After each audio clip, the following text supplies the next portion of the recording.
Israel is doing what no country in the history of the planet has ever done for the enemy population. It is making itself responsible for the enemy population. That's not something that anybody does. Okay? And this is what they're calling genocide. So obviously, if they're calling this genocide, then you know where you are, or rather when you are. You are living in the year 1984.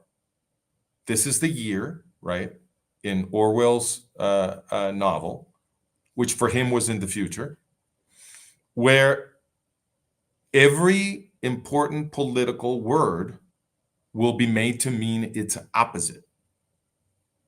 Okay? So the slogan of the uniparty that existed in this totalitarian state that Orwell imagined, right? They had a slogan, the party did, and people had to repeat it all the time. And the slogan went like this: war is peace, freedom is slavery, ignorance is strength. And of course, these are not the only important political words whose meanings have to be inverted in a totalitarian system.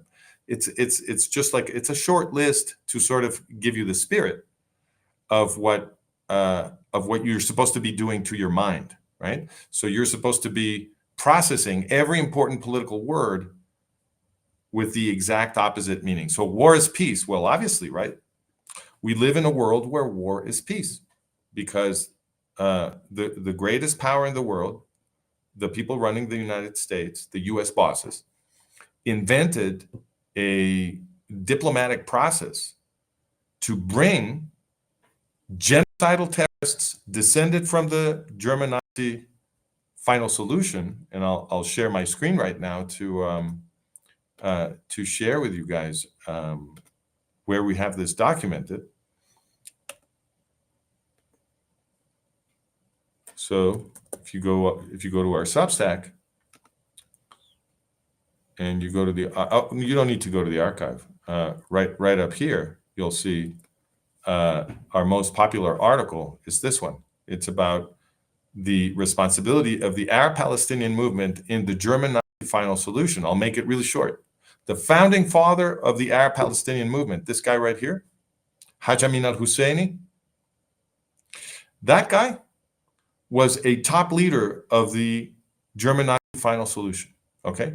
He was administering the death camps with Adolf Eichmann, the recognized director of the death camp system, and he was recruiting just giant multitudes of Bosnian Muslims and Albanian Muslims to divisions of Heinrich Himmler's SS. He was running the Holocaust. Okay, this is the founding father of the Arab-Palestinian movement, and he is the creator of al-Fatah.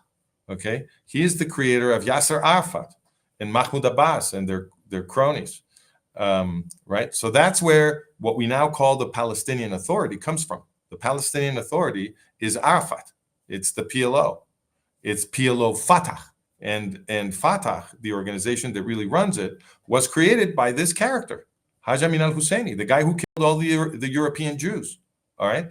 So the US bosses created a diplomatic process to bring these people into the Jewish state, to bring PLO Fatah, Yasser Arafat and his buddies, who are mentees of Haj Amin al-Husseini, right? He's the one who created them as a group, al-Fatah. They brought these guys into the state of Israel, all right? This is the enemy. This is what Israel is fighting. And Hamas is no better. Hamas is the same kind of thing. Hamas is, they put it in their charter that they're going to exterminate all of the Jews, all right? So this is what we got.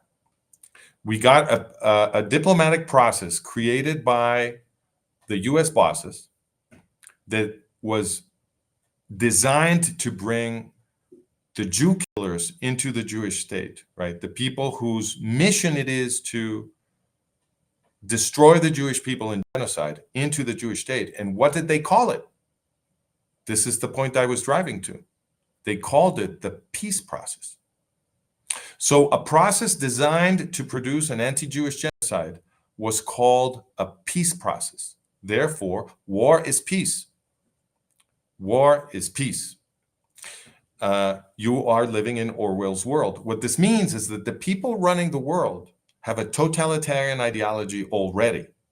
You may not be living in a completely totalitarian state yet, but the fact that the system is speaking with Orwellian inversions means that that you are already being governed by the totalitarians, and they're teaching you to speak in this way so that you cannot defend yourself politically.